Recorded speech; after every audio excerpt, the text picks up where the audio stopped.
Welcome to 8-Bit Basic. Today I'm continuing with Commodore 64 Games Book 2. This is a fun one. I've upgraded one of the games with some custom characters. I'm going to take you on a bug hunt to go through one of the versions of a game that was posted on Internet Archive. It just wasn't playing correctly. And I've also done something to the hardware that I think makes everything look just a little bit better. This channel is all about basic program on 8-bit machines, mostly the old Commodore 64. If that sounds like your kind of thing, please hit subscribe, leave a like and leave me a comment. We'd love to have you along for this ride. And if you've got a C64 sitting in a box at home, dust it off, I'll give it something to do. Before we look at any basic today, I want to show you what I've done inside this machine, because once you see the results, I think you're going to be as pleased as I am. I purchased and assembled Lumafix 64 from Australian eBay seller Game Dude Computers for just 44 Australian dollars.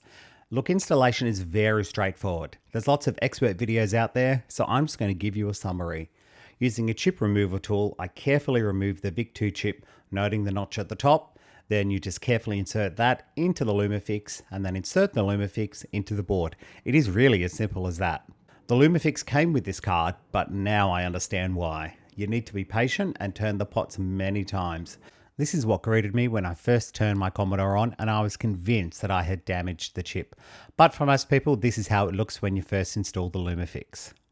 So after much twisting and then some fine tuning and tinkering, here's the image that I ended up with. I'm going to give you a bit of a side-by-side comparison. Overall, I'm pretty happy with it. There is still a bit of noise in the signal, but I think some of it might be coming from my relatively cheap video capture hardware. The first game we're going to look at is Treasure Hunt.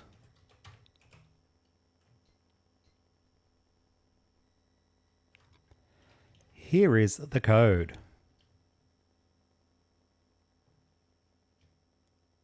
You can see here from around line 210, I just changed the instructions to WASD. I just couldn't handle the original instructions, and it was very easy to change them because it was just entering in the keyboard letter into the code. So here it is. You can see we've got a bit of sprite data down there for redefining some of the characters. So this is the original version of Treasure Hunt.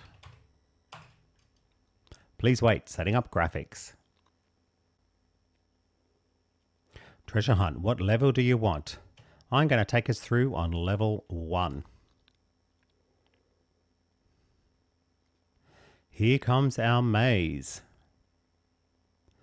And those numbers are our treasure. Oh, so yes, you will see that the duck, I think it is a duck, turkey, no, I'm going to call it a duck, comes for us. Originally, I didn't realize we had the special power of the spacebar to send it packing.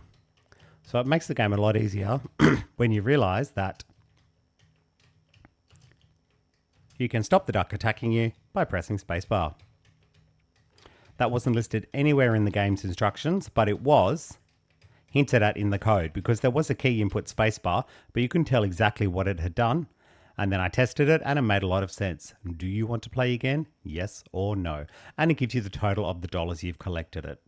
The write-up of the game said that if you stand still for too long, that the duck will come and get you. So originally I thought you just had to keep moving and that was the only way to stop the duck coming. No, the duck is going to come no matter what you do. Here's the original. Let's look at some of the custom characters I've done that I think make the game just a little bit more interesting. Load Treasure Hunt 8-Bit Basic with no spaces. A long title. Let's see if I've typed it correctly. And I did. All right, so the code is a little longer this time. So obviously we've still got all of our original code. But then you'll see I've got some extra statements. I've done one of my little intro screens. It just lets people know where the game's from when I've tweaked it. And I've got a little bit of poking and some extra data stuff to define my custom characters. Let's have a look at how the game plays now.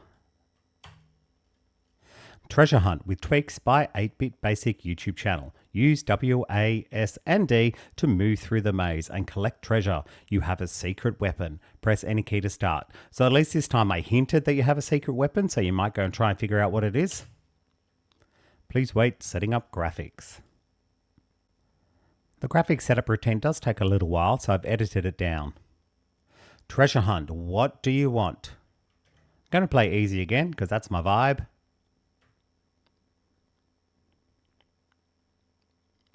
Here comes my maze. And there's my little characters. So I want you to start having a guess. Pause the screen. What do you think these things are?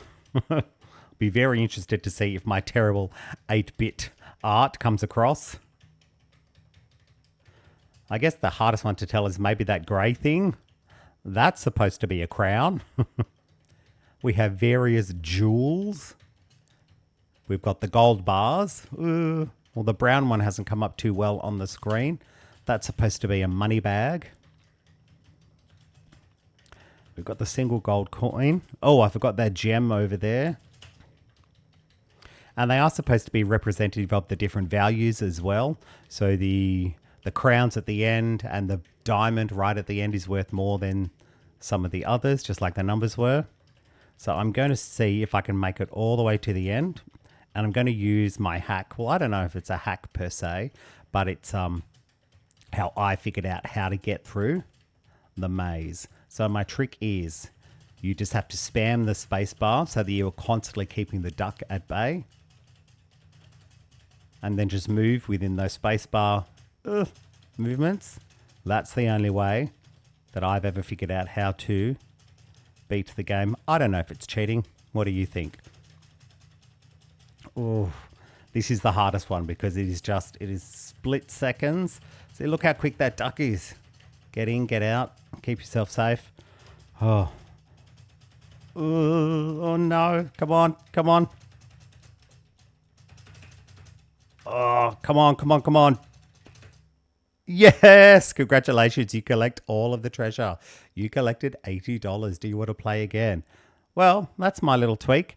It's interesting to see how some of those characters read on the original hardware versus playing it on the emulator.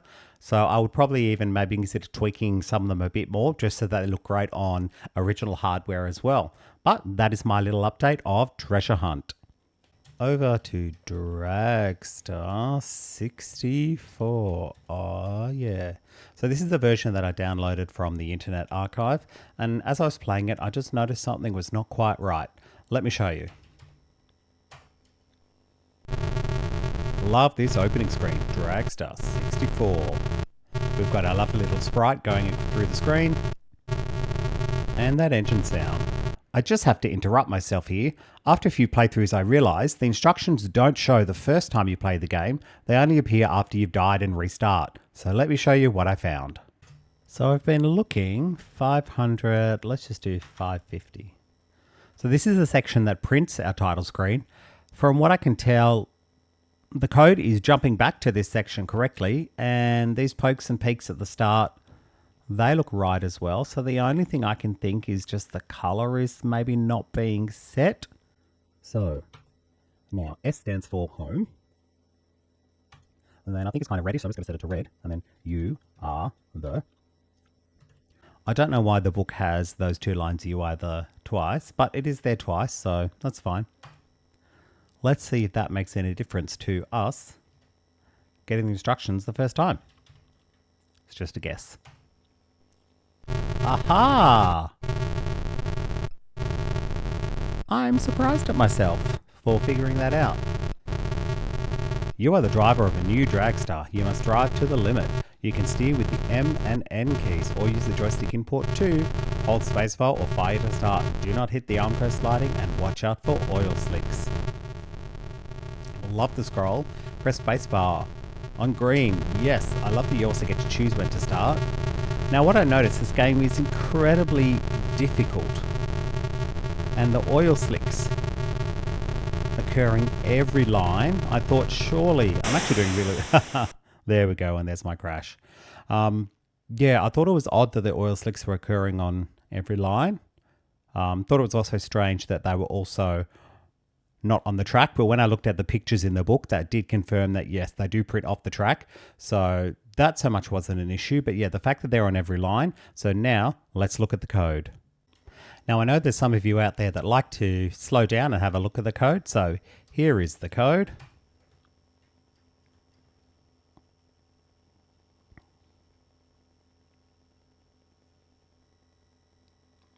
And I did find two little things that were just enough to break the game slightly. Line 220 is our first culprit. So when we start looking at the line, if random decimal point, so the decimal point there will just generate a random number between 0 and 1. It'll never actually be 1. It'll be 0.9999999. So it says if that random number generated is less than 2. It's actually always going to be less than 2. So this was actually the problem here. There needed to be, shift insert, a decimal point. That was all that was wrong with this line. So this is only supposed to be happening 20% of the time. So the oil spills are only supposed to happen whenever the random number generated is less than 0.2. So that's why we're having the oil on every single line, because we were just missing that one decimal point. So after that, the rest of the equation works. So let's see what the game looks like now.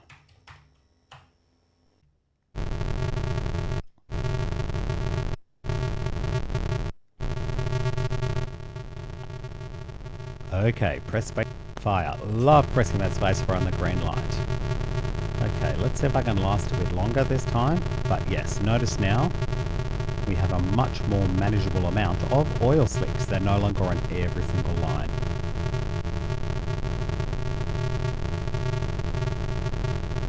Oh, that was dodgeable. Ran into the side.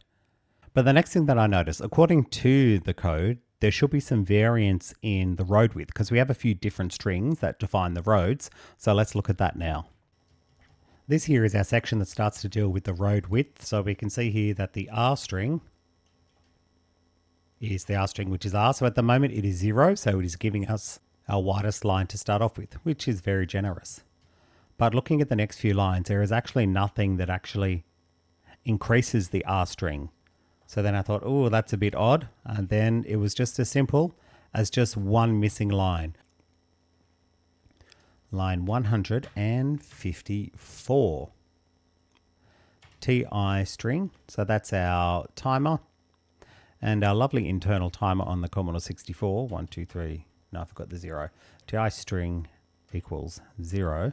Yeah, so the timer on the C64 measures things in jiffies. So because I'm on a PAL system, a jiffy is going to be 1/50th of a second. So every time it hits this, the timer gets reset to 0. So the timer string equaling 0, that's the first part. R equals R plus 1. So here is where R gets incremented. If R is greater than 7, then R will equal 7. So this means that R, which is our various road lengths, can't go above the 7 string, because 0 is our widest road, 2, 3, 4, 5, 6, 7, and 7 was our narrowest road. So that solves all of that. So let's look at all of that in context together. So 130 is actually where the game loop returns to. So after every line is printed, it checks for collisions, says whether or not there's going to be oil, it's decide how wide the road's going to be. Here is where we jump back to. So this is now quite important. So if the timer is less than 1,000, 160. So if our timer now has gone over 1,000, then it will come here. It will reset it and it will increment. So every 1,000 jiffies is when R gets incremented. And then once it gets to 7, it stays at 7. So that's as narrow as the road is going to be. So with that in place, that should fix that problem.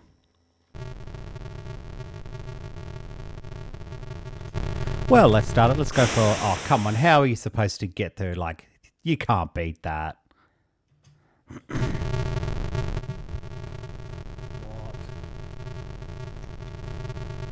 This was actually my last playthrough right at the end of filming. As you can see, my overhead camera, well, it's overheated, so it is just the screen capture, but this was my most successful drive, so you get to see some of those other colors finally shining through. Thanks for watching the video. I had a great time just diving into the code, looking for the little errors, seeing if I could fix them, and I really enjoyed redefining some of those characters in Treasure Hunt just to make it look a bit more appealing. If there's anything you want to see more of, please let me know in the comments. Also, if there's anything that you don't like, I'm open to the feedback. Please drop me a line. Thanks so much for watching, and I'll see you all soon for some more 8-Bit Basic.